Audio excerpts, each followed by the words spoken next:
So, hey everybody, welcome to the first episode of the Dead Level podcast. This has been in the works for quite a while. It was just kind of an idea that was spur of the moment because, me talking with the other, hosts I have here, it was really, we had kind of worked with each other or seen each other's stuff, like kind of in the background as TTRPG content creators.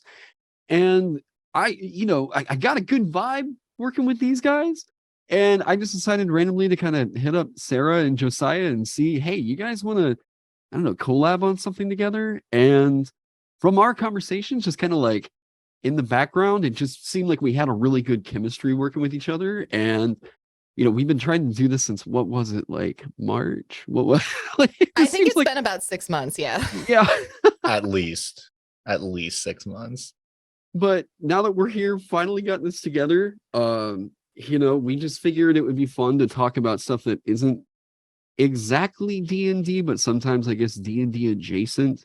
Also, I just need to say that like this finally coming together was literally a matter of one of us being like, hey, you guys want to record this Wednesday? And then we were like, yeah, sure, I got nothing going on. And that was it. Like, it wasn't like this grand plan. It wasn't like, oh, we have to like put everything on hold to get everything ready. So I was just like, what's up? We said, okay, let's do it. And now it's happening. The Heist Goblin slowly raises her hand and smiles. It was me. It was me. Yeah, that is true. Actually, it was you. And then we didn't do it for a week. And then we keep talking about it and keep scheduling it. And we're like, yeah, these are our days. And then we never commit to a date. And I'm like, I'm making these two commit to a date because I want to do this. Yeah. Because I don't know about y'all, but I love D&D, even for all of its flaws, but I am so tired of talking about D&D. Yeah. Yeah, it's almost like we all do that like for a semi-living other places. So well, and there's a bit of like hesitation, I think, as a content creator, especially whenever you built your brand so much around a specific thing that like, branching out, I've tried with music in the past and I've been really lucky that like the music videos I've uploaded are actually some of like my most watched videos. And, amongst like all the D&D content for sure, but like, I'll do a D&D video, gets like, if I'm really lucky, about 5 to 10K views on it. But then like all the music videos I've done are like, 10K plus. And I'm like, okay, well, but there's a little bit of, I think, like hesitation, right? Whenever you build your brand around like one specific thing and then like kind of getting out where it's like, what else can we talk about with this thing? There's a sense of not just like apprehension, but terror, I think, of like all my subscribers are going to leave me. Like, what? Oh God, all this empire I've tried to build is going to turn to ash around me, The unbridled terror of being a content creator of any kind when you do anything that isn't like in your wheelhouse, right? Or at least in your wheelhouse as your audience expects. Yeah, no, for sure.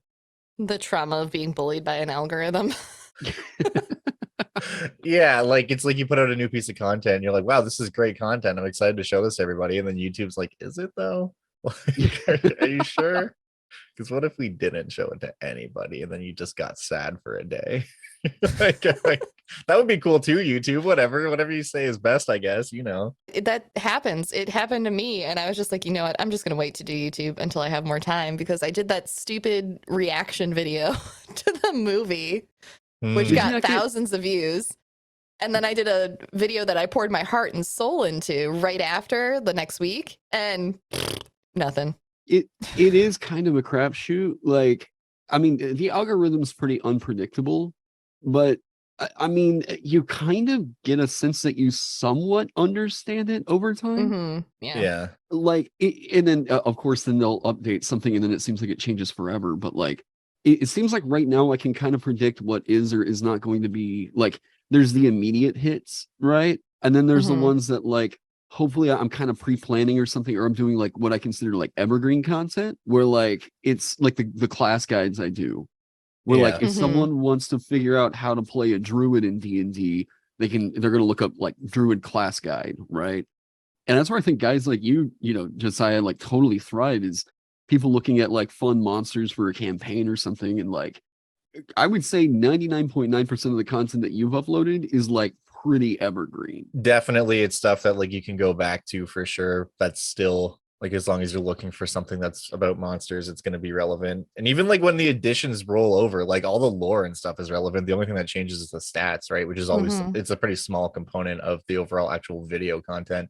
Something I think is really funny about all that is like you go into YouTube and when you start to gain traction, you expect learning the algorithm to be akin to being a scientist of some kind. You're like, oh, I need to like figure out all the formulas and like it's all going to come together. But it's actually a lot more akin to being like an oracle or some kind of mystic who reads the stars, because you have no information. You're just observing things and trying to connect patterns where they may or may not exist. Like, oh, if I update it on like a Thursday on a week where the Thursday date ends in a 7, like the video is going to do really well. But if it's like a Tuesday when it ends in a 4, like no one's going to see it. You know, like just shit that the stuff that YouTubers are more superstitious than any group of human beings on the planet. Like, people, 100%. Oh, no, they're so not. funny.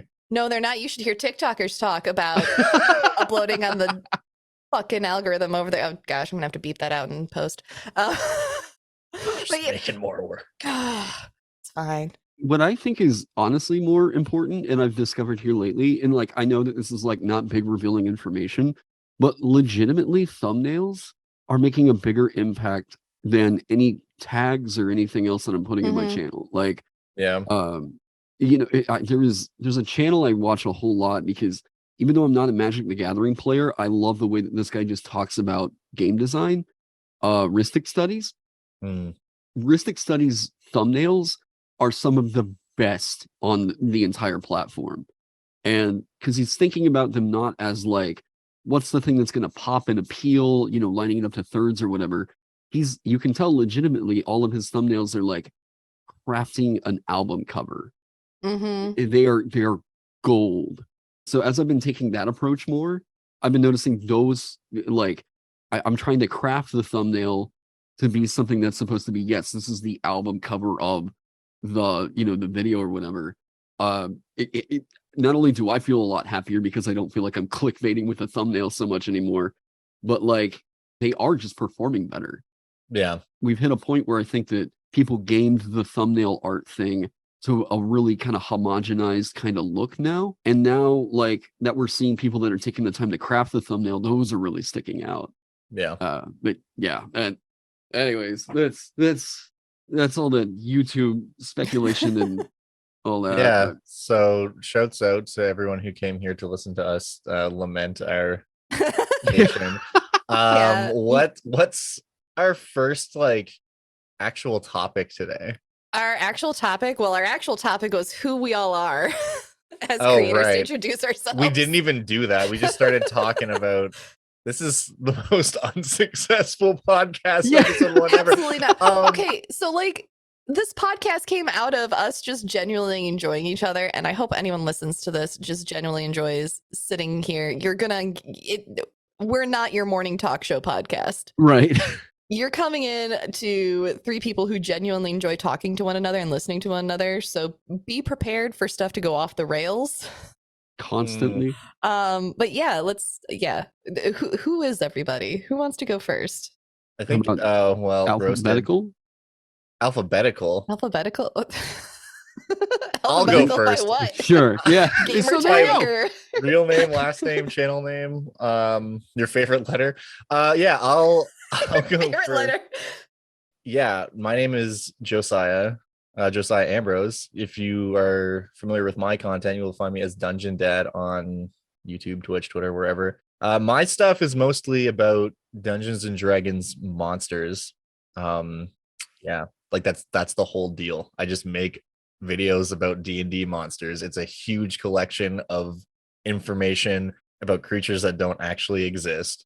So if that sounds interesting to you, but yeah, they're honestly some of the best lore and monster videos on YouTube.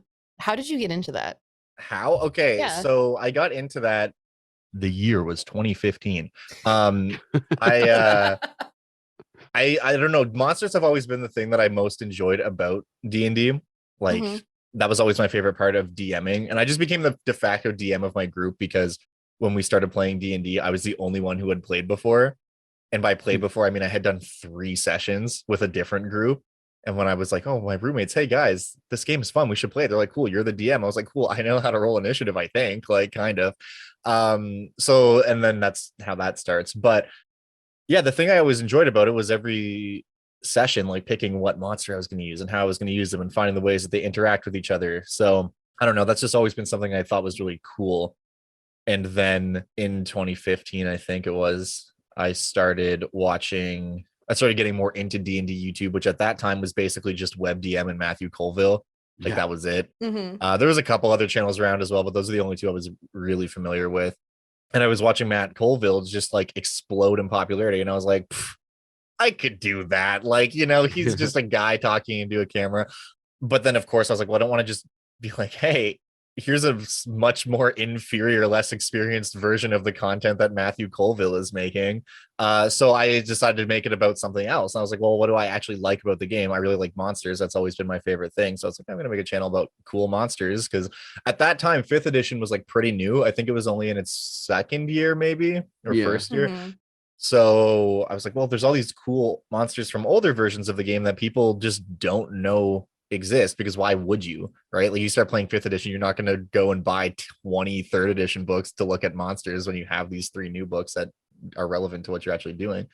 So that was where the idea came from, and I started doing it, and I was really bad at it at first, and then I just got slightly better over time, and then 5 years later, I guess I got good enough that people were like, okay, we'll watch you now. And that's how that all went down. Have you really been doing YouTube since 2015? So I think that's kind of, I guess, you know what, that's actually not true. Now that I'm thinking about the timeline in my head, I have my YouTube channel that I post on now. I started doing that in 2017. 2015 was when I first started doing any type of content creation. A lot of people don't know this, actually. My first foray into content was a friend of mine named Ben. Him and I used to do a weekly stream. We streamed on Twitch, and we played Hearthstone. Really? But his computer was garbage, and my computer was like one tier above garbage. Like, it was garbage plus, which meant that we could only stream on my computer. So what we would do is he would come over. He's very passionate about making wine. So he always has like tons and tons of homemade wine in his house. So he would come over with 2 bottles of homemade wine, and him and I would just get drunk and play Hearthstone, and we would do drafts. We would do drafts exclusively. And yeah, that was our whole thing. Was our stream was called Rags to Riches, because we were trying to stay free to play, and we were just trying to do drafts until we had enough cards to build an on-meta deck and like get to tier 1. That was our end goal, which we definitely never did. Yeah, our guarantee was always, oh, you'll get at least 3 games, because you get 3 losses and then you're out when you play the arena. So that was our thing. We did that every week, once a week, just like kind of for fun, for almost 2 years. And that was just like a thing we would do to hang out. We had like 2 people who watched us regularly, and honestly, that like made it more funny, because we just had 2 regular viewers who would show up and chat, both of which, by the way, are subscribed to my YouTube channel, and like still I talk to on Twitter and stuff once in a while. So shout out to Mr. Excuses if you're out there listening. Anyways, we did that for a couple of years, and then Ben moved. He moved to the other side of the country. So I was like, well, I don't really want to do this by myself, but I do want to keep making content. So I was like, well, what can I do that's just like something I do for myself? And that was where the idea of making a D&D YouTube channel kind of stemmed from. And I definitely did not set out with like the intention of turning it into a career. That just kind of happened over time as things started to grow. But yeah, so now you know the backstory, you know the deep lore. There was also a gaming YouTube channel in there at some point where me and another friend of mine used to play like long form RPGs like Zelda and Dark Souls and stuff. But those videos are archived forever, and no one will ever see them. Look, everyone listening, if you ask really, really nicely, maybe for season 2, we'll get a Patreon and we'll get clips of those. Right. That'll be the exclusive behind the scenes that you get, is all of our horrible baby content creator work. Absolutely. The amount of times I think in our conversations that it's like, dude, you and I were like separated at birth, or like, I swear, like talking about, I swear there was a time back in like 2014 where like I was actually considering streaming Hearthstone. That's like funny. It was around the Boomsday Project, I want to say. Okay, yeah. Kobolds and Catacombs. I don't remember the exact time, but yeah, I was like, because that's whenever guys like this guy's toast were getting really big, and Yeah. I was like, oh, this could be like so much fun. Yeah. Yeah, no, I considered like streaming Hearthstone back. That's super funny. We definitely did have fun with it. I don't regret doing it at all. There was no like career advancement, but like that wasn't really the point. We had a lot of fun. Honestly, though, that was kind of how I learned how to use Premiere, like to edit, because we used to edit some of our videos and I put them up, and I was the one who was doing that. So that was kind of how I learned how to use those tools, which eventually ended up becoming very important in my day-to-day kind of thing. But at the time I was like, how do I do a keyframe? Like, how do I Oh, right. you know, but What's the transition? because I also definitely didn't watch any tutorials. Like whenever people are like, oh, I'm self-taught, I'm like, me too. They're like, oh yeah, like what tutorials did you start? I'm like, I downloaded the program and was like, and like sometimes I would watch a YouTube video on how to do something, but that whenever people are like, oh, your editing in your videos is cool, like how do I learn to do that? And I'm like, not the way I did. Like get a course, because it took me 5 years to get competent, which is not the correct amount of time to get competent at something. Right. Like, Gosh, isn't that the truth though? Well, now you have like some of the best like After Effects skills in the game, man. Like, Oh, absolutely. I'm gonna outsource some of my stuff to you. yeah, well, I mean, also an option you could do is just watch a like 10 video long training course on YouTube and you'll know how to do everything that I know how to do, and it will not take you 5 years. So that would be my peak recommendation. well, Sarah, why don't you go? Because I think you got I think the most recent kind of like entrance into the content creation sphere, and like, I mean, because you came to like the TTRPG scene from TikTok, right? Twitch was actually first. Oh, really? Okay. Yeah. I played my first game of Dungeons and Dragons, which was an absolute fever dream. I don't remember it, live on Twitch over on my friend's Twitch channel, Run Indoor Adventures. I actually had to message him the other day because I was like, hey, is that game still up? First off, what was the date? And second, can you take it down? Because my legal name is on it. Oh, God. So that was back in early 2019, was my very first game. And after that, I was just hooked. And then in 2020, the pandemic hits and I'm stuck at home, and all of my friends that I made in that community start up various D&D games. And I just got bored one day and I was like, oh, there's this cool app and people are lip syncing on it. It looks silly. I'm going to do it, but theme it around my character. And it started out with just a wig and a t-shirt, and it grew from there. The more my mental state deteriorated in the pandemic wore on. just for obviously because people can't see us right now, but like it's so funny hearing you tell that story while in the background I can see like at least 1, 2, 3, 4, 5, like no less than 7 wigs like on various things. I know, it's like an I Spy picture back there. There's foam armor being crafted over here on this mannequin. Yeah. So I just wanted to point that out because yeah, it may have started with a wig and a t-shirt. It's like how it started, how it's going kind of thing. Like, yeah, this is my room right now. It looks like if someone took just like a cosplay bomb and set it off in my room right now. That's what it looks like, because I've been filming for 2 days straight in order to backlog content for short form platforms so that I don't have to do it for the rest of the month and I can enjoy my October. Who would you say is your favorite cosplayer right now? Cosplayer? Yeah. Oh gosh, that's a hard question. I imagine it is, because there's a lot of them and there's a lot of very talented people. It's very difficult to rank favorite cosplays because there are people that I like for very different things. Right. Toonybug on TikTok, love their Lady D content. They have taken Lady D from the new Resident Evil game and turned her into like a pirate captain. And it is the coolest like theme bending cosplay, but it so works for the character. I can see it. Yeah. As soon as you said that, I was like, oh, that makes sense. Yeah. Haunted Hostess on TikTok does phenomenal Scooby-Doo gang cosplays, doing Velma, Daphne, Shaggy, Fred, does really, really wonderful Haunted Mansion cosplays as well. Okay. And just like things that you wouldn't expect to see.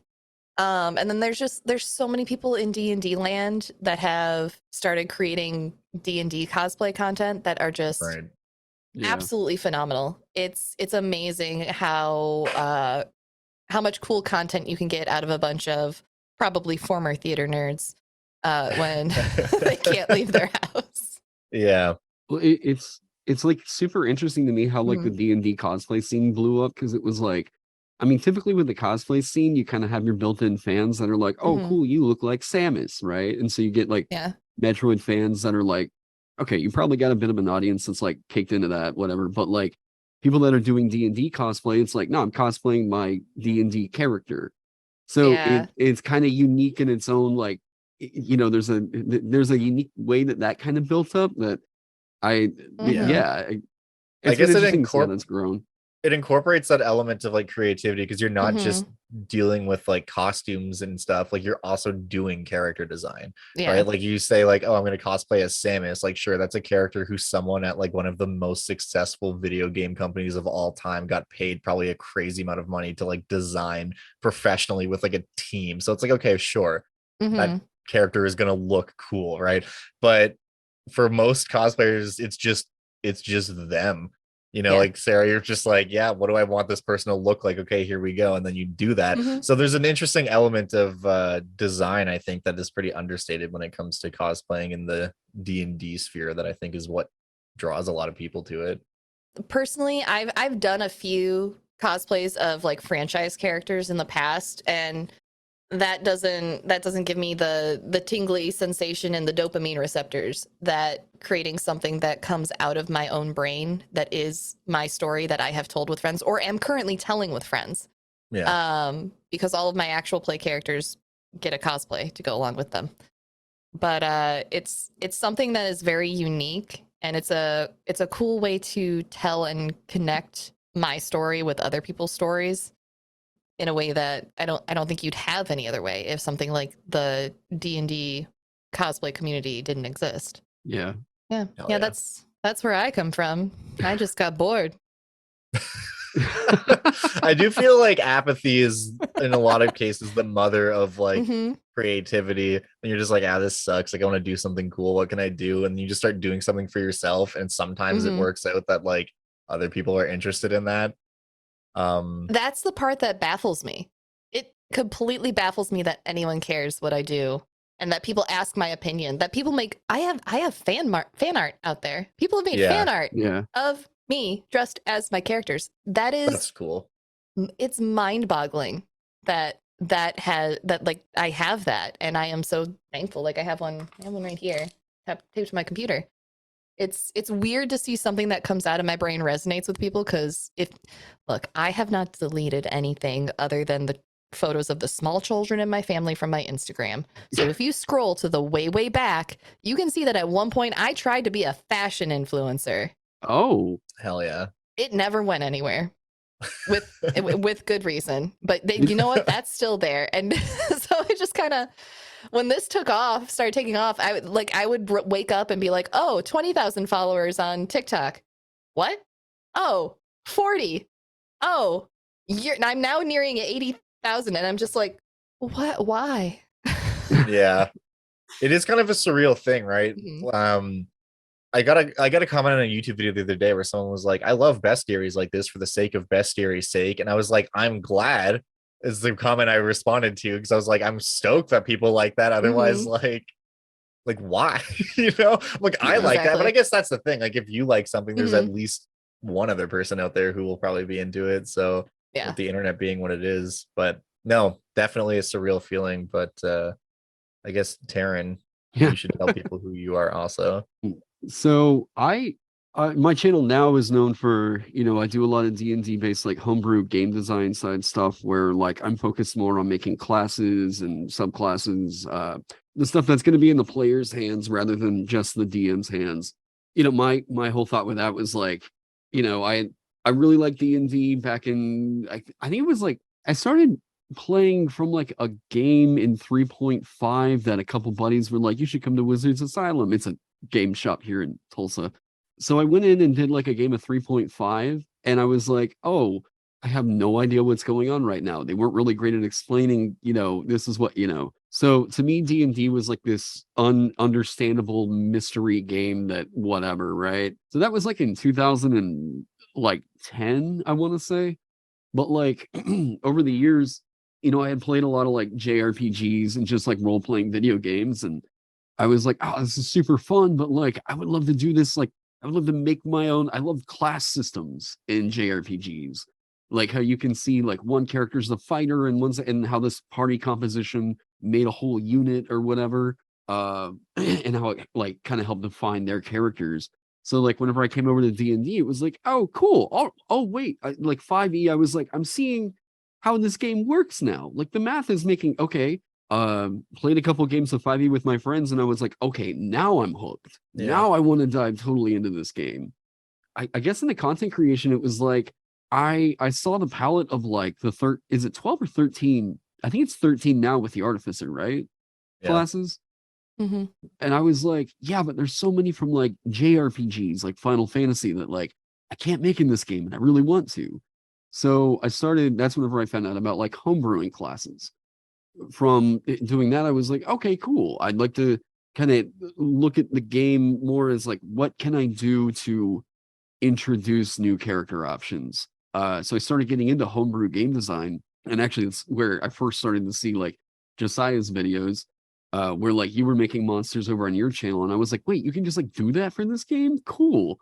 So I started by making monsters like that, and then I got into like, okay, subclasses, and then just taking the monsters and then writing them as like a subclass that you were going to get, like, because I always love monstrous, you know, character options. And then I think for bringing it over to YouTube, it was like I saw guys like Benjamin Huffman or Ross Leiser writing classes where it was like, in 5e, we don't have just like, I want to make a bare knuckle boxer, you know, and like the closest we get to that is a monk. And then I was like, does anybody just have like you know, if I wanted to make like Kimbo Slice, he's not going to be a monk, right? You know? So I saw the pugilist, and that was Benjamin Huffman's class. And I was like, oh, the whole world opened up, right? Mm. So I started doing homebrew reviews of like looking at their classes and just kind of bringing attention to them. And that's how I got Benjamin Huffman saw the video, and he got a hold of me and had me talk to Ross. And then from talking with those two, I was like, I'd really love to get more into like homebrew game design. What do you know, can you guys walk me through like some class ideas I've had? And from talking with them, that's kind of where I developed like my sensibilities for looking at the game and how I, you know, view why you can't do certain things with 5e, XY, you know, whatever. And just kind of developing like, you know, what there's a whole bunch of different ways you can make a spell sword. So you don't want to just make like another spell sword class, because there's a million different ways you can probably do that in the game. Right. But like what is a class that you can bring into the game that there's nothing that can do that? Though that's like the really fun space that I'm trying to like occupy. So like, you know, with the dancer, it was like the only way that you can make a support class in D&D right now is with spells. So I was like, what do you make it pure martial? Like, what can you do to make it to where it's like I don't get a single spell throughout my class? So I love like occupying that space, right? Like, what isn't in the game? What holes can we fill? You know, how can you make a pure martial tank? And that's where I wrote the Vanguard, right? Which is a cool class, by the way. I like that class a lot. Oh, it's super cool. Just a big wall. Like, and it just seemed like as I was also talking back about the game, people kind of liked the way that I was analyzing the quote unquote meta of D&D. And that's where I just kind of built up my following. And then I started like live streaming some of the game design stuff. It seems like more nowadays the content I'm putting out is like clips from my live stream than like pre-planned scripted long form content. But you know, that's the thing I'm trying to get back into anymore. But the way you stream though, like I love hanging out in your chat and just watching your streams and then seeing what comes of it, because the way you stream and the way that you address the questions that people bring up to you about design and stuff, you wouldn't know that it wasn't already a scripted video. The way that you cover content and just break stuff down for people. I love, you have the chillest chat, I think, of game designers, because sometimes I roll up and I like hang out with like game designers and I'm like, cool, I feel like an idiot. And everyone's treating me like it because I don't know how grapple works, and I never will. But like, every time I'm in your chat, people are like so kind to explain things to me when I don't understand them without making me feel dumb. It's great. Well, that's the one thing I've always tried to foster a whole lot is like, I mean, there's a lot of people that want to make whatever they want to in this game. That's so like you get into, whenever you first start playing D&D, what's the first thing everybody does as soon as they figure out how to make a character? They make like 50 characters in the first week that they, learn how to play the game, right? And I'm like, all right, cool. Well, like, what if we can take it a step further and like make brand new classes and stuff? Yeah, what would like vape smoke or something? There was just a ghost orb that went past my camera, I think. I wish we had that on camera. I mean, this is recording, so. Oh, are we recording? We unironically have theories about our house being haunted, but that's definitely a whole can of worms that we don't need to get into right now. What you're saying is that is an entire podcast in itself. Right. Yeah. Your haunted house. Our house is definitely haunted, like 100%. Either that or someone's like living in the wall. So shouts out. We had various names for them at various points in time. I won't get way into it, but I will leave you with like a small piece of intrigue. There is an attic to this house. There's a hatch on the other side of my office door that goes into the attic. I've never opened it. I've never gone up there, and I don't ever intend to, because like, what the fuck do I need to go up there for? I don't need access to the space, and like there's nothing. It's only going to be a net loss. Like at best it's going to be, oh cool, it's an empty space, and that'll be that. So anything else that's in there is just bad news. Well, if I go up, like what am I going to do? Be like, oh cool, there's a bunch of insulation, okay, bye. Like no, I'm going to go up there and that might happen, or there's going to be like a fucking body, or like a guy, or or there could be a safe, but like again, that's asking for trubs. Like what's going to be in there? Like anything of value, it's like, oh, I found some like Nazi gold or something, and then someone's going to show up on my door like in a black van wearing a trench coat being like, this safe has been unlocked, like whatever. And I'm like, what's happening? And then it's going to turn into a fucking national treasure ass romp. And like, I don't have time for that. Like I have cats, I have a YouTube channel I have to deal with. Like I don't have time to be running from Nazis trying to figure out the map on the back of the Declaration of Independence to like save America or whatever. I don't what need you're that. saying is, someone please put us in touch with Nicolas Cage, and we will do a special episode with Nicolas Cage of exploring Josiah's attic. I love how the assumption is like they have the technology to know that you open the safe, but not to track the safe itself. Like... It's some kind of fell magic, probably. Like that's canon. That's canon in real world history. Look it up. Well, I guess speaking of fell magic, the topic that we had, that I guess that's the best segue we're going to get on that. Segues are a big ask on this show for sure. Like, I thought it would be a fun, like, first, there's us doing the intros and everything, but like knowing how into, D&D all of us are and everything. Mm-hmm. One of the things I loved, and this was another thing from finding your channel, was like thinking of the modern day, or like whatever you want to say, the non-traditional like folklore monsters that aren't, your typical fantasy monsters, and trying to like import them into the game, right? And it says a lot about like, I guess, kind of where we're all from, but like, what is your favorite like cryptid monster? Especially since we're in Halloween, this is like a perfect fit. True. I don't know who wants to go first. I've got a weird one that I don't know that either of you have heard of. Lay it on me. Okay. So I was going to go into this. Originally, I thought the Snallygaster was always super funny, but then whenever I looked it up, literally your video was the first thing that came up. And I was like, all right, I gotta dig for something a little bit weirder. Here in Oklahoma, like a lot of people think that like Oklahoma, I don't know. What do you guys think Oklahoma is like? Think of it as like a big soccer field where wheat grows sometimes, is what I think of when I think of Oklahoma. I've actually been to Oklahoma. My father used to live there. He lived south of Muskogee. From what I saw, it was a whole lot of nothing. And then you get to a stoplight and there is a town that is centered around that stoplight. And then you blink and you're out of town and there's a whole lot of nothing again.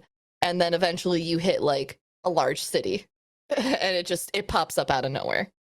So, and you're not wrong. Like, a you're big really soccer not wrong. field. Okay. I grew up in one of those towns. It's called Verdigris. There was like, it's literally so small that like whenever we're writing what city we're from, we can't write Verdigris. We write Claremore, and then Verdigris is like a whatever.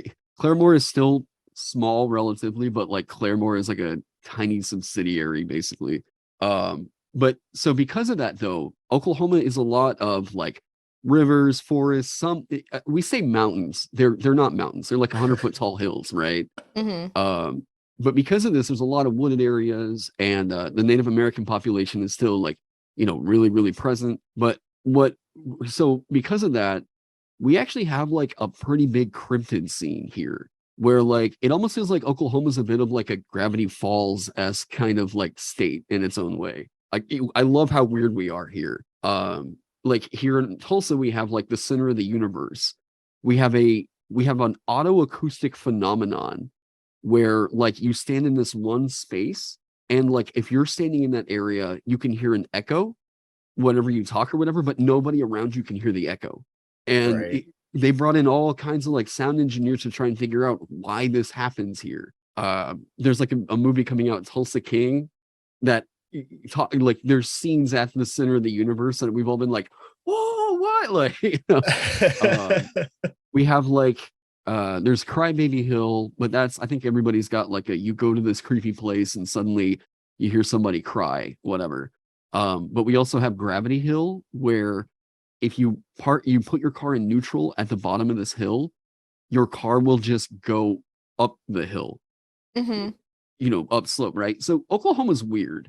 But one of the stories I had heard about a cryptid that's here in Oklahoma, and it's like an old Native American legend. It's called the Stikini. Have either of you heard of this thing? Stikini? No. There are some, like, usually it's like Seminole Native Americans that talk about this thing like it's Voldemort.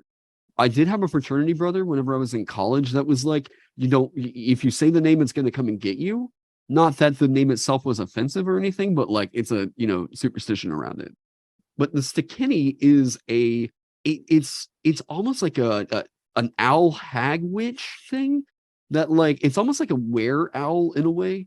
But like the old like myth or whatever is like, as you're driving down a road or whatever, you'll hear rustling up in the trees or whatever, and it's this thing bounding from tree to tree. But the Stikini is like a witch during the day, and then during like the transition, whatever you want to say, like twilight eras, this thing vomits up all its organs and hides them away in a tree. Like you do. Yeah, and then that transforms into this like hideous owl beast thing. It'll just go around, eat kids and whatnot. But like the only way that you can get rid of a Stikini is to find this organ vomit sac that has its soul in it, and you have to like destroy that. So it's like the only way that you can actually kill a Stikini is at night, and if you find this hanging sack of organs up in a tree. But like that is wild. They're super bizarre, but I love the like, it's one of the few cryptids that I've heard there is a weakness like built into it like that. Yeah. That I was like, dude, this feels like a fleshed out like horror monster that I could totally set up for like Monster of the Week, right? Absolutely. Like, absolutely, yeah. It's just, it had this really cool lore tied into it. But like some people, I guess like some of the lore, I've got some of it pulled up over here, says that it like they were witches that may have like took on some kind of a bargain that let them transform into these owls or like whatever. But all the artwork I've seen of them is just so sick. They're just like undead owl were owl lycanthrope things. Yeah, I've heard about it a lot here in Oklahoma, and like as I've looked around for it online, you don't see a lot of information on them. But I don't know. I just figured I'd throw that out there and be like, have you guys ever heard of this thing before? No, but now I really want a stat block for it. Right? I saw That's amazing. I saw a 3rd edition stat block for it. Really? Was it official or homebrew? Oh, it's definitely homebrew. It's on a Tumblr. Oh, okay.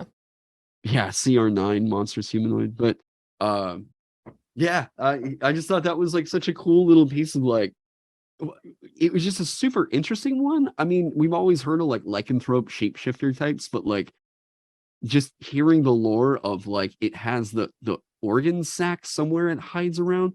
And that's like a Mhm. whole other like superstition is if you find like organs out in the woods or anything like that, usually you found like a dead carcass or something, but like Mhm. if it's hung up in a tree, that's like get out of that area, whatever.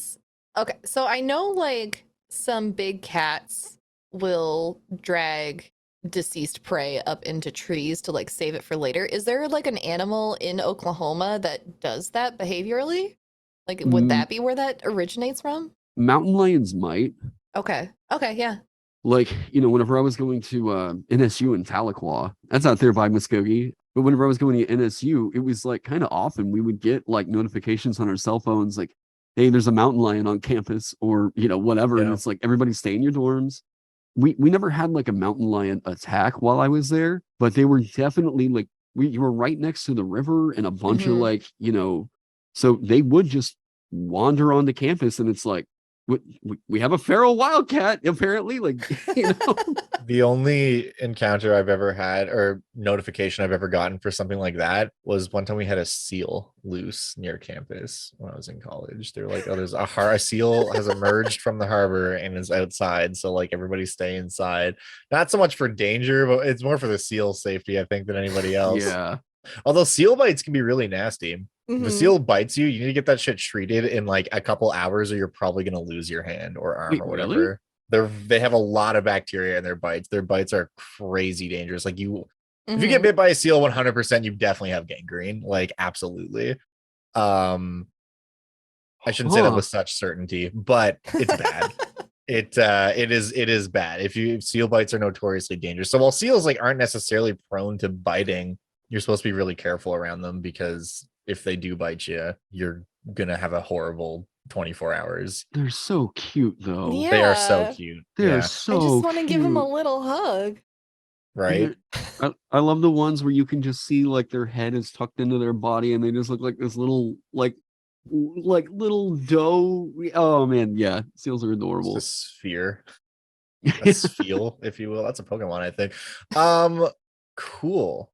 No, that's a really good cryptid. I have Mhm. not heard of that one before. So yeah, I guess if I ever come to Oklahoma, I'll make sure to Right. avoid the viscera sacks. Well, no, Because you otherwise guys, I would definitely want to go check them out. But yeah, and that's the thing that we were always told is like, well, at least this because I didn't hear about it until I went to college, and NSU is Mhm. was founded as like a Native American college. okay. So like, the Cherokee Nation is always giving out a lot of scholarships and everything to go there and whatnot. Because I grown up either near Tulsa or adjacent, whatever, go to NSU, and that's where I start to hear like all the stories from like everybody else's. What was your big famous like monster or whatever? And the Stickini was one that one of my fraternity brothers told me about that I was like, oh God, wait, what? And again, it's like another like witch goes around and eats kids kind of monster thing, Right. but like it was still so fascinating to me that like this thing has like I said, the weaknesses built into it were like, no, you can kill one. You just have to go find its soul stuffed organ sac hanging from a tree in the woods. Like Then like what do you do with it? Like you just stab it or you're like just shoot supposed to it, like, yeah, you're just supposed to destroy it somehow. set fire to it, I guess. Yeah, because then it like I guess its soul is contained in this, organ Yeah. sac. And then once you do that, it like the soul can't be bound anymore. And then it Soul's like released. as soon as it comes back to like its organs or whatever, they're all destroyed. And as soon as the sun comes up, this thing just, I guess, explodes or burns away or something. Yeah. So, but even if you've like dealt with the organs, it's still not dead. It could be out there like hurting somebody.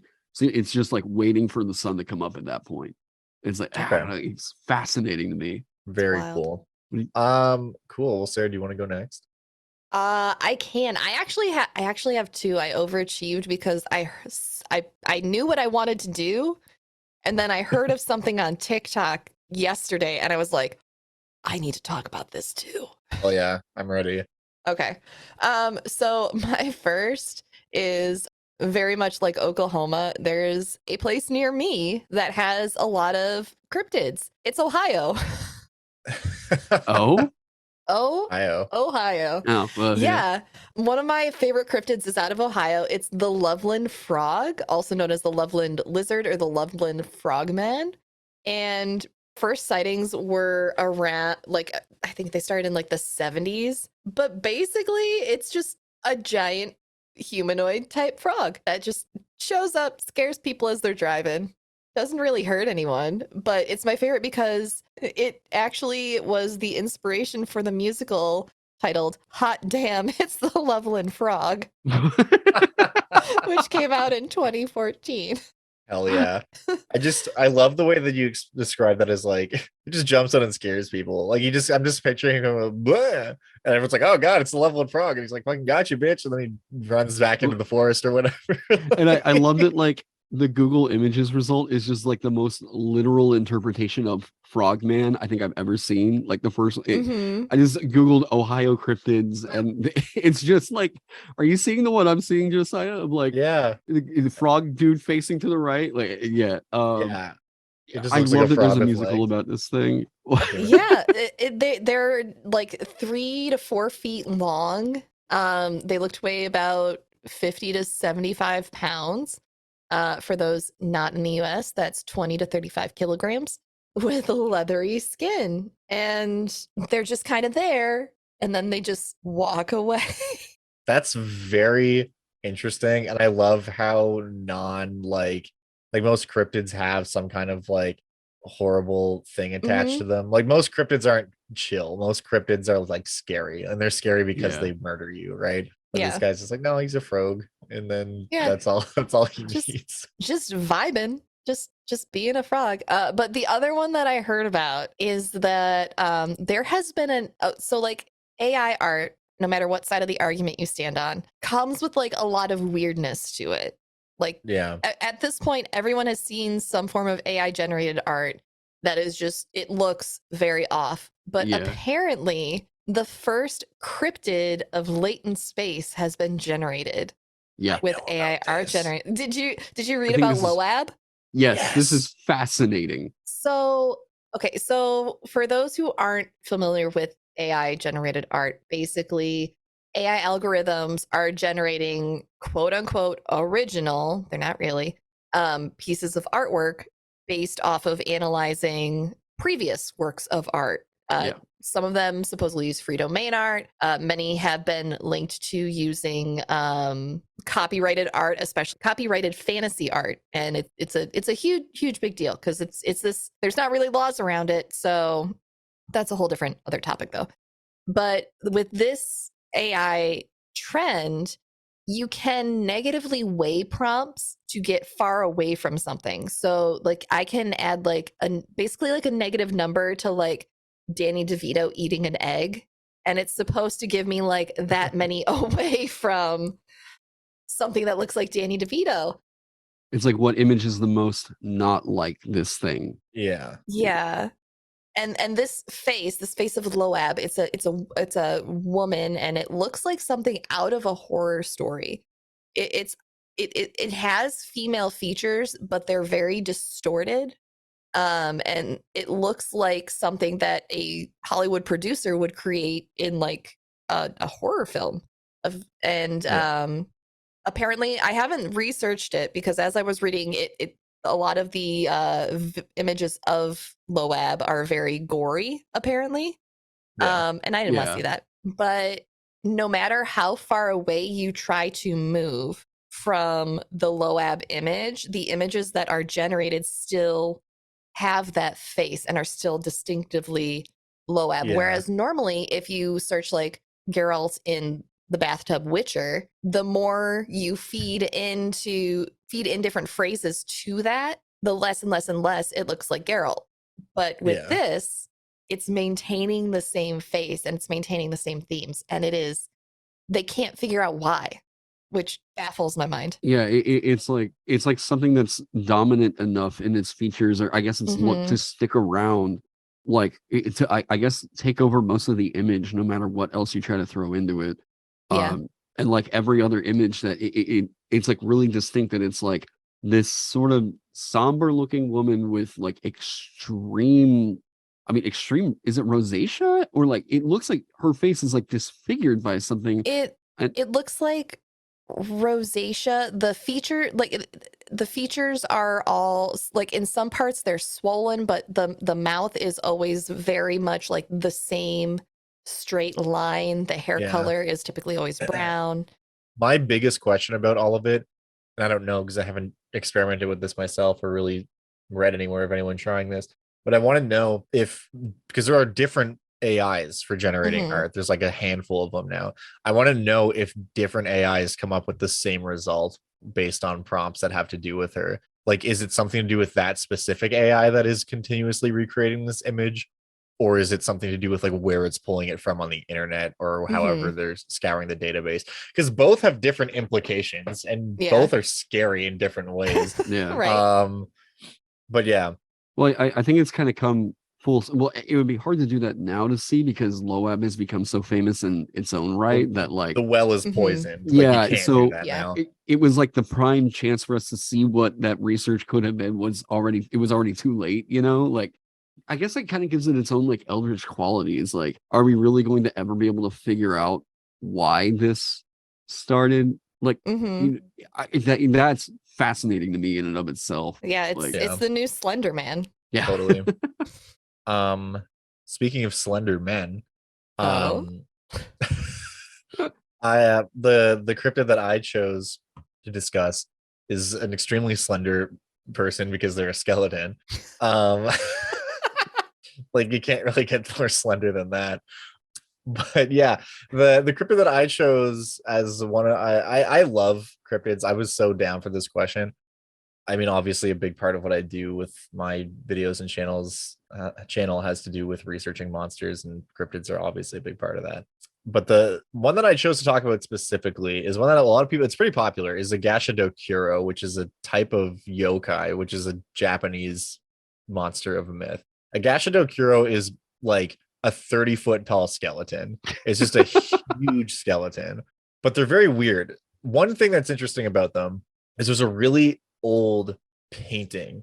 It's called Takayashi and the Witch, I think. Yeah, I got that. Takayashi the Witch, something like that. It's done in that like classical Japanese style, and it depicts like a bunch of people in this huge ass skeleton coming in and just being like, "What's up, guys?" And they're obviously frightened by what's happening around them. But that painting isn't actually a painting of a Gashadokuro. It's meant to just kind of be emblematic of like a war or a famine or something that was happening at the time. The Gashadokuro is a really recent yokai. It only actually came into existence in the 60s. It was printed, the first time that word was ever used, it was printed in a magazine, but in like a cryptid magazine that was just created by this author for the sake of like, hey, here's a cool new monster or whatever. And it just like resonated so hard with people that it just instantly was like, yeah, this is a thing that exists now. So I think it's a really cool like example of how monster lore and like cryptids and that kind of thing like still evolves even into the current age, right?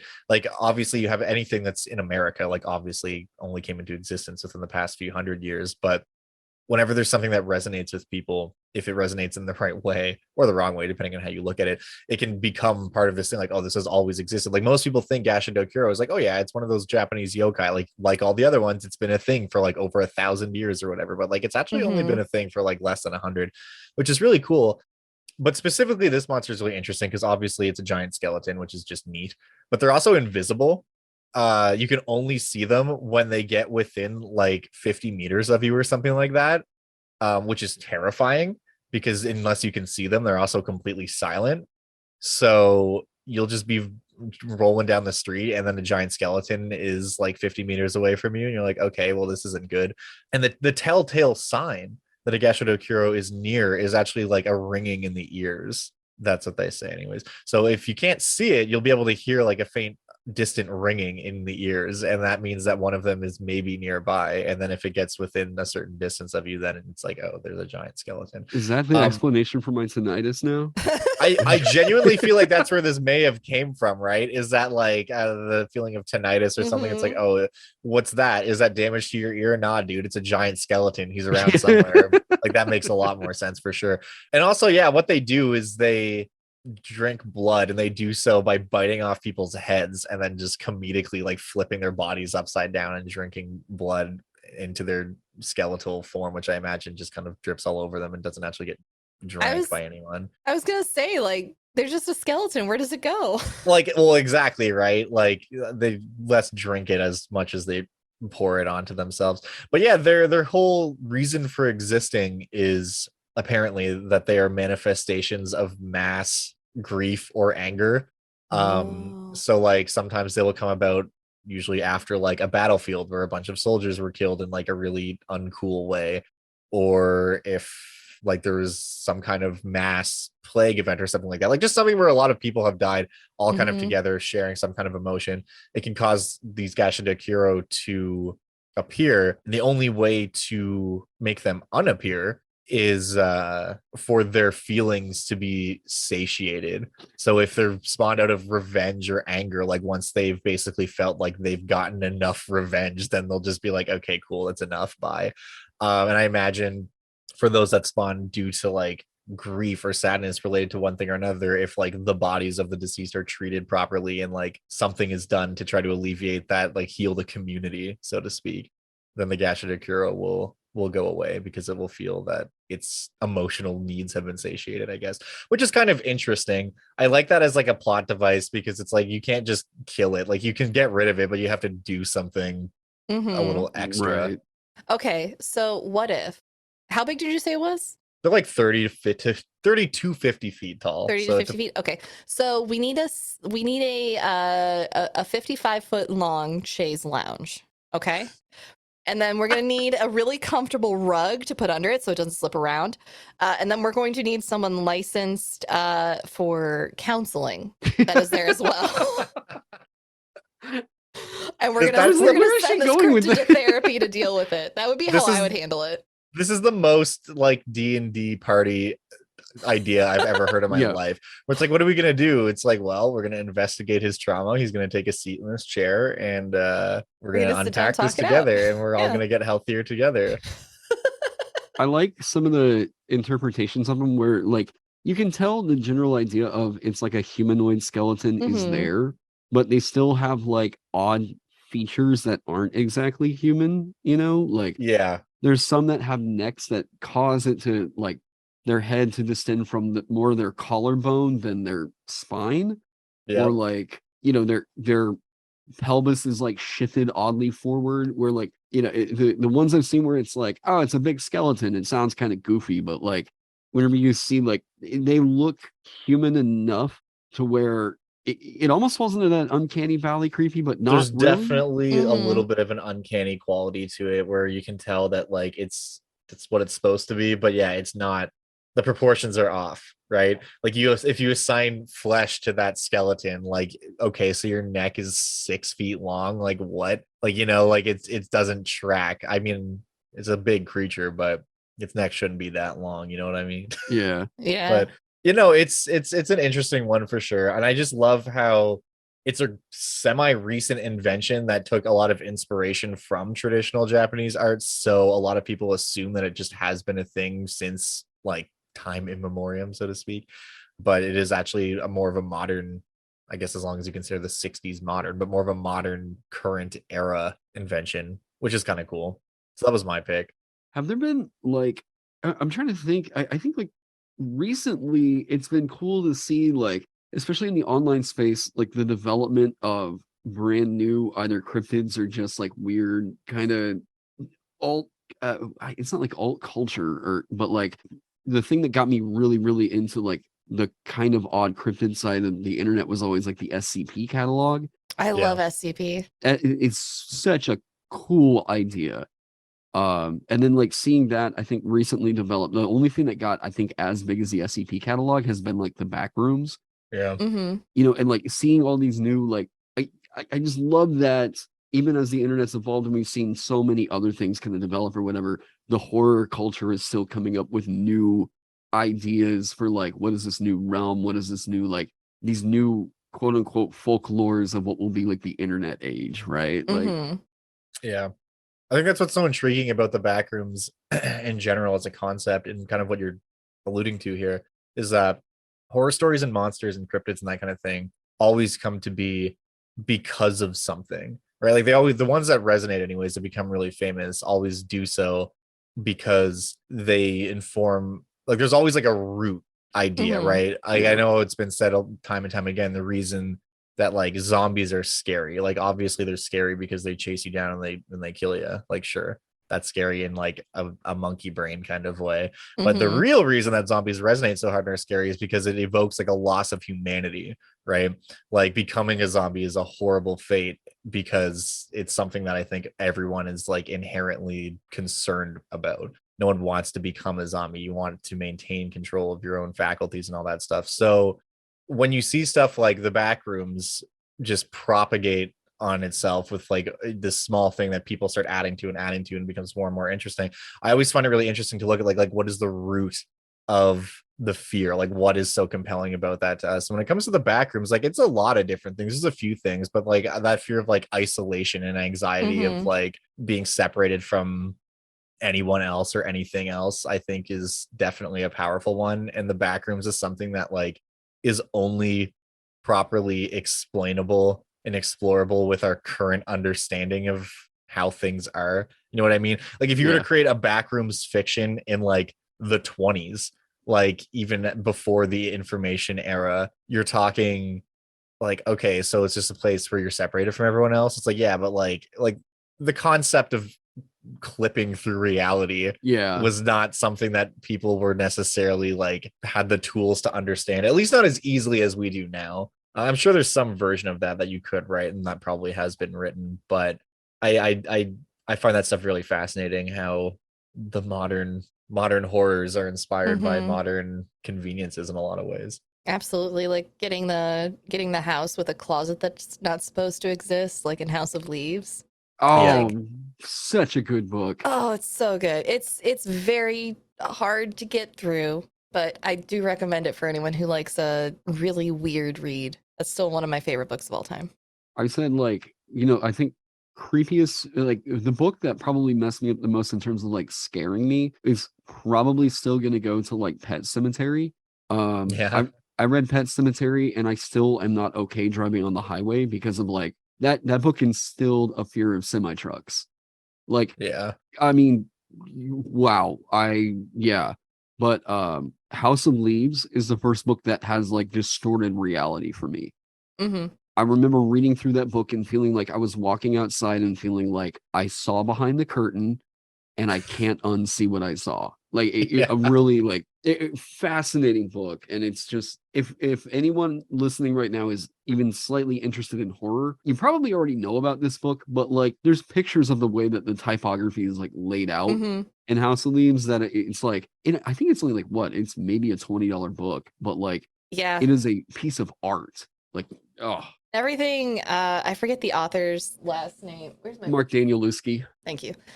I was gonna go hunting for my book right now. All of his work is like that. There's another one. I forget the name of it, but it's about a couple, and the guy's perspective is like one side, and the girl's perspective is like flipped over. So you have to physically turn the book. And like, there's all these different ways you can read it, because you can read the same events like in tandem by like flipping it, or you can go through all of his experience or go through all of her experience. And then there's like all the footnote. The other book, House of Leaves, has tons of footnotes too. Just the footnotes alone in that book are wild. You're really buying 3 books in a way whenever you get House of Leaves. And like, it's the kind of thing that like any of my buddies that have asked me about it, I'm like, you really want to give that book? I can pick up like a 600-page book and read it in like 3 weeks, whatever. But I'm like, it's the kind of book that I'm like, do it chapter by chapter, maybe 2 chapters at a night, let it sit and simmer, because that book will mess with you. Like, let that feeling of like confusion, whatever, sit in. And like, you will take the time to read the footnotes, whatever. I mean, I've even told people, write in it yourself. Like, take a pen and really like write just kind of what's going through your mind as you're reading it, right? Fascinating book. House of Leaves is so sick. But talking about because I know, kind of like wrapping up all this stuff, you had talked about part of the real horror of zombies is like that feeling of like Keith Amon's book, The Monsters Know What They're Doing, probably Mhm. like perfectly summarized that, where it's like undead are all compulsed to be for some reason or another. They're all compulsed to act for one reason or another. Yeah. And in a way, I think my favorite like zombie story, The Enigma at Amigara Fault by Junji Ito. Okay. I It's don't know which one is that. It's the there's a hole made for me kind of thing where I don't think I know that one. the entire concept is there was an earthquake, and during this earthquake this plate shifted, and whenever it shifted there were suddenly a bunch of human-sized holes in the side face of this mountain, and or this fault, right? And people have been like compelled to like, they'll see one of these holes and they're like, wait, that looks like me. And then they go up and they like try to fit inside of the hole, and then they slide into this hole, and then they're like never seen again. Okay. I will leave it What? there because it's the kind of thing that you can read in literally 15 minutes. It's up online everywhere, but it's the real horror of it is this feeling of like everyone feels compulsed to do something. Uh-huh. It's one of the first horror stories I've read that really knocked that home of like, these people know that they are not acting in a way that is like preserving themselves, but what if it was like something that you can't control that's Right. making you do something directly harmful? It's a fascinating short story. Junji Ito was incredible with those Yo, types of stories. Junji Ito loves holes and he loves insects. Yeah. Those- like Out of spirals. context quote to promote this episode right there. Yeah. like the vast majority of Junji Ito stories include either holes or insects, sometimes both. Yeah. But yeah, that's a cool. I'm not familiar with that one. I'll have to check it out. It's definitely his most viral. Okay. You know, Uzumaki is probably his most famous. But the Enigma at Amigara Fault was the one that got him big over here in the West, because I think it like went viral on 4chan or something like that. And people were like, whoa, who is Classic. this? You know, but yeah, the Enigma at Amigara Fault is the way that most people got their intro to Junji Ito. And then once you get into that, probably go check out like Uzumaki, because Yeah, that's a good one. Mhm. Junji Ito's whole thing, it's so interesting to me because I definitely like, not providing new insight, but I find it so fascinating because his stories remind me a lot of the majority of the Lovecraft library, yeah. where it's like establishes a thing, it's scary, but there's not necessarily a lot of resolution. Like if you're looking for like a story that has like ABC plot with arcs and resolution, you finish it and go, well, that was a book that I finished reading and I understand what happened and it was a story. And you set it down, Yeah. like it's not bad. It's just like, yeah, isn't this thing crazy? And you're like, yeah, that is crazy. And he's like, cool, anyway, here's the next story. Yeah. Like, okay. I honestly think that makes horror stories more scary. Like I talk about it in I like the agree. context of like the Paranormal Activity movies. The first movie is great. Yeah. It's Yeah. left open-ended. You have all these questions. I think they should have stopped there, because the more that got added to the universe and the more questions that tried to be answered, the more I was just like, oh, that's a letdown. But Yeah. the whole like questioning that someone builds up in their head in a horror scenario, you're going to scare the pants out of yourself better than any writer who has ever written a horror story ever will. Well, that's exactly it, right? Because when you know you're supposed to be scared of something, your brain is always going to think of what is the scariest possibility that could be there to you, right? Yeah. And that's Yeah. different from person to person. So Well, so I mean, and that's the thematic, you know, like Lovecraft built up, where it was like, what is the Lovecraftian horror of? And it is always the ending something on the. You're not ending it on a question. It's more so that you're just, this is the thing that's messed up. Here you go. Here it is on a plate. You decide what you want to do with that information. Yeah. And like, you know, that's why like guys like Junji Ito or I'm trying to, Annihilation was, I know that was Vandermeer, but Vandermeer was the author, I want to say. Was the director Ari Aster? Annihilation, I think, was directed by Ari Aster. Let me look real quick. Because like Robert Eggers, these are all guys that are still operating off the Lovecraftian premise of horror. Some people call it cosmic horror, but I'm like, I think that's setting people up for an expectation of like, Yeah. you know, space. And some people say eldritch, and I'm like, I don't think that's quite right, because yeah, I just prefer the Lovecraftian label, because Lovecraft really did establish that feeling of like, here's this messed up situation. What do you think about it? It was Alex Garland, by the way, who directed Annihilation. Alex Garland. Okay. Yeah, who also directed Ex Machina, which is a crazy good movie too. Oh yeah. But yeah, like that kind of horror where that's always just messed me up so much more than any of the like, you look at a movie like Jeepers Creepers and it's like, oh god, whatever. But or like murder movies, Jason Voorhees, Friday, whatever. I'm like, okay, it's creepy because I know that the guy wants to kill me, but like, what about just here's a situation we're presenting it, and reality is just getting bent. Well, I think a big part of the like Jeepers Creepers, Jason Voorhees kind of stuff is like it's scary because it's like self-preservation. Like it gets your adrenaline going. Like at the end of one of those movies or after like a really intense scene, you're like, oh god, like it's intense. But later on, you're not going to be like thinking about it. But something like Annihilation or anything, like you just think of the implications and it just sits with you. And it's scary because you're like, yeah, I don't know. Like you think about it for a while. And I think that, in my opinion, that's definitely the type of horror that I prefer. But I also know that not everyone's trying to like sit down and watch a 2-hour film and then be like, well, that was neat. Time for an existential moment. Like sometimes you just want to be scared of Jason and then go make a pizza and not contemplate the existence of reality as we know it. So that's also a cool vibe for sure. I think a movie that, and I'm just kind of, I guess, putting a nice little bow on this part of the conversation, but like, I think a movie that struck like a cool middle ground with that, The Witch. I never saw that one. I haven't seen it yet. No. Is it good? The Witch? Yeah, it's The Witch VV, VV instead of a W. Robert Eggers, one of the best horror movies of the last, like, would that come out in 2015? Thereabouts, yeah.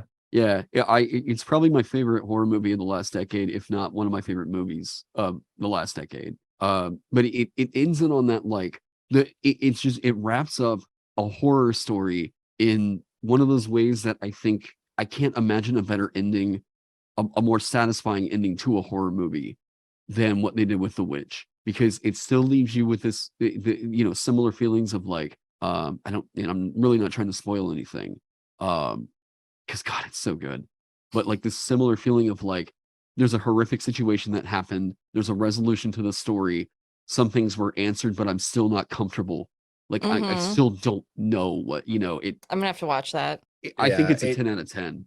It rides that line of like resolving the immediate story that the actual movie is about, but still leaving like grander questions open, which is kind of exactly where you want to land with something like that, because you still feel like you got a full story, but you also have more questions, which is good. It's scariest line in a horror movie. I think straight up.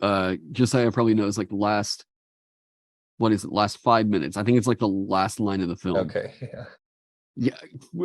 As soon as it happened, I have never had something like that absolutely chill me to the bone for like 2 hours afterwards. Mess with me so bad. Yeah. Well, check it out. Well, I guess with that, we have an episode, right? Yeah, I think, gosh, y'all, welcome to the historic event where we end our first episode. However, I do want to do a competition with our listeners, if y'all are okay with it. So we don't really have like a set opening or a way of how to open this. So I would like for each of us to pitch an opening, and everyone has until we finish editing episode 2 to decide who wins and who gets to be who does the opening for, I don't know, all of the podcast, all of season 1. Like, I don't know what you all want to do, but who is the first? We'll do what is the first thing you hear when an episode starts. So that is, let's try and see if we can do that.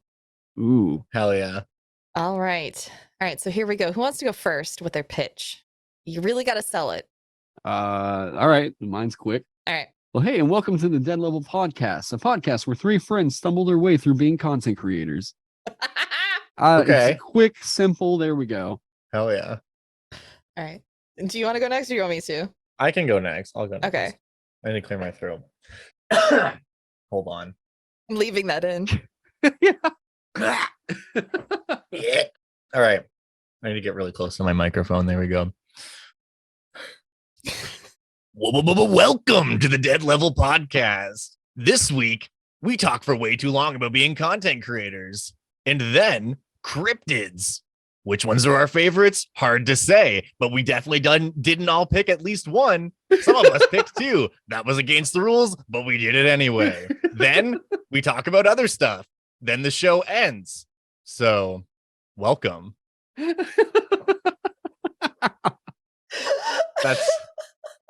That's the best one. Wow, you guys, I can already tell you had a lot more thought into that one than I did. All right. I guess that means I'm next. All right, ready? I think so. Up on deck. Oh gosh, I have to stop laughing at Josiah. Welcome everyone to the Dungeons and Dragons audiocast for when you don't want to talk about Dungeons and Dragons. I'm Sarah. I'm Taron. And I'm Josiah. And this is the Dead Level Podcast. I love your impression. Music here. No, that was great. I guess we've thrown that out there to the ether, and we'll just. It's weird to hear your own voice played back at you like that. Yeah, that was crazy. So y'all have until we edit the next one. We'll be throwing this up on our main social media channel, as well as probably retweeting it and reposting it on our own. But everyone go vote, help us pick. One day we'll figure out how to make these decisions on our own. But for now, we're leaving them up to y'all. Democracy. Yeah. Later, everybody. Bye. Bye. See ya.